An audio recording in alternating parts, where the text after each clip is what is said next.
Manjeri medical കോളേജിൽ BSc നഴ്സിംഗിന് പഠിക്കുന്ന വിദ്യാർത്ഥികളുടെ ഒരു അവസ്ഥയാണ് മഞ്ചേരി വ്ലോഗർ പറയുന്നത്. 60 വിദ്യാർത്ഥികൾ അടങ്ങുന്ന 3 ബാച്ചാണ് ഇപ്പോൾ മഞ്ചേരി മെഡിക്കൽ കോളേജിൽ പഠനം നടത്തുന്നത്.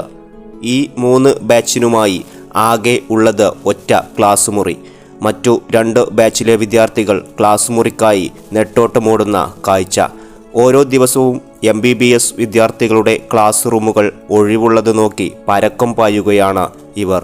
ക്ലാസ് റൂം ഒഴിവില്ലെങ്കിൽ അന്നത്തെ അവരുടെ പഠനം മുടങ്ങും. മാത്രമല്ല, അധ്യാപകരടക്കം 18 സ്റ്റാഫ് വേണ്ടയിടത്ത് ഇവർക്കുള്ളത് വെറും 5 സ്റ്റാഫ്.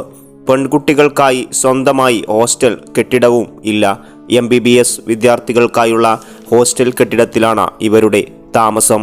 അതോ 2-3 പേർ മാത്രം കഴിയാവുന്ന റൂമുകളിൽ 6 വിദ്യാർത്ഥികളാണ് താമസിക്കുന്നത്. ഇവർക്ക് സ്വന്തമായി ബസ് സൗകര്യവും നിലവിലില്ല.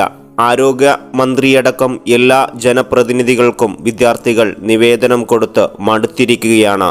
സർക്കാർ സിസ്റ്റം ആയതുകൊണ്ട് തന്നെ വിദ്യാർത്ഥികൾക്കും അധ്യാപകർക്കും മാധ്യമങ്ങളുടെ മുന്നിൽ വന്ന് പരാതി പറയാൻ ഭയമാണ്. വിദ്യാർത്ഥികളാണെങ്കിൽ അവരുടെ ഇന്റേണൽ മാർക്കിനെ അത് ബാധിക്കും. അധ്യാപകരാണെങ്കിൽ അവരെ സ്ഥലം മാറ്റിക്കളയും എന്ന ആശങ്കയും. ഏതായാലും 100% മാർക്ക് വാങ്ങി പഠനത്തിൽ മിടുക്കരായി വരുന്ന വിദ്യാർത്ഥികൾക്കാണ് ഈ ദുരവസ്ഥ. നമ്മുടെ സിസ്റ്റം ശരിയല്ല സാർ. ആരോഗ്യ മന്ത്രിയോടാണ്, നമ്മുടെ ജനപ്രതിനിധികളോടാണ്